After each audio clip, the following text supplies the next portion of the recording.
we're getting somewhere. So now let's experiment with let's give the AI like a fake journal entry and then ask it to like perform an analysis on it and see if we can because I mean, the goal here, right, is to be able to, we're trying to get back this from the AI.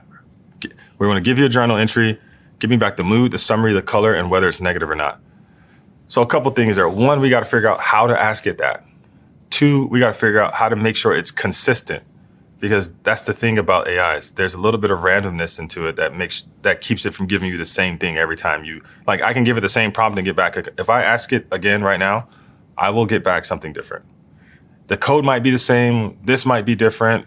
Maybe this H1 is down here. It's not always going to be the same. So how do we get structured output from something that's completely random? What do we have to ask it to get it?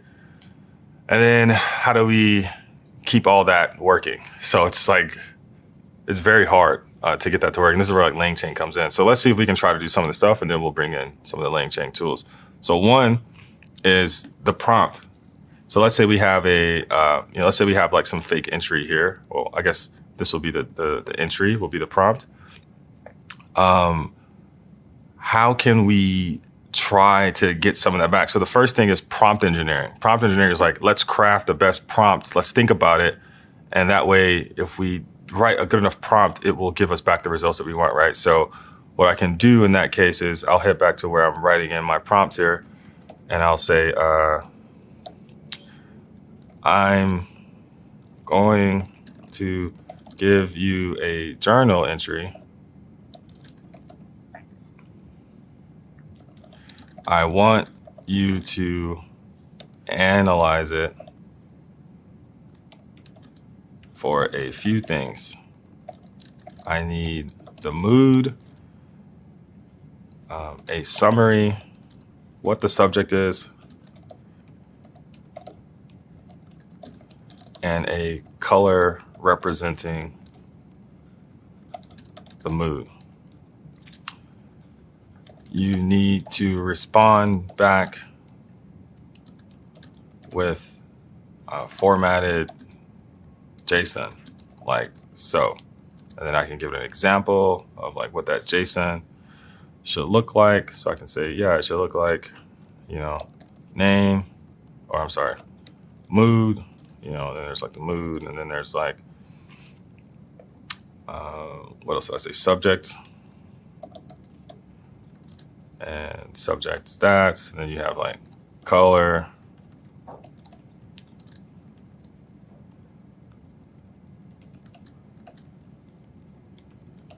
It's like trying to give a person instructions.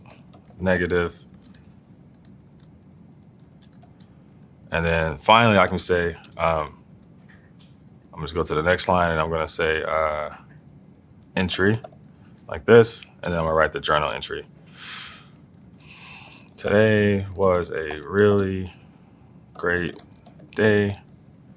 I finally was able to grab that pair of shoes I have been dying to get. All right, so that's my entry. So we can save that. And let's see what it gives me back. And then we'll run it a few times to see how it differs. Maybe it'll give us that back exactly every time and we'll just get lucky. Maybe it won't. By the way, either way, it won't be this. It's still missing some things. It doesn't even know what type these things are. Negative is supposed to be a Boolean. So it's just so many things here. So let's run this. Refresh this. It's gonna take a minute. So you can see here, I personally did get back an object here. So it did work for me. I actually did it twice. I got back mood, happy, subject, getting new shoes, color, yellow, negative, false. So for me, it worked out pretty good twice. And actually, when I look at both of them, it gave me back the same thing there. So that was actually really cool. The problem is you're not going to get this every single time, right? Sometimes when I run this, it might be something else. The other problem is it's not going to give, now it's giving me everything at the same time. It's watch, I'll give it to you at the same time. Watch, look, check this out. But the other thing is it doesn't know the types of things. This false is false. It's supposed to be a Boolean and not a string. So then you might ask yourself, oh yeah, I'll just go in here and be like, I can like give this thing like you're basically giving it a schema at this point. You're like, if I give it a schema of what it should look like, and I ask it that it should only respond with this, I should get that back every time. But sometimes you might see something like it'll respond, and instead of just giving you back this object that you want, it'll put a word before it. It's like, here's your answer. And that word in front of it will mess it up because you can't parse that. So it's like little things like that you might not get. I actually wrote a pretty damn good prompt here. So it's like, yeah, I understand it. And that's just because I do this so much.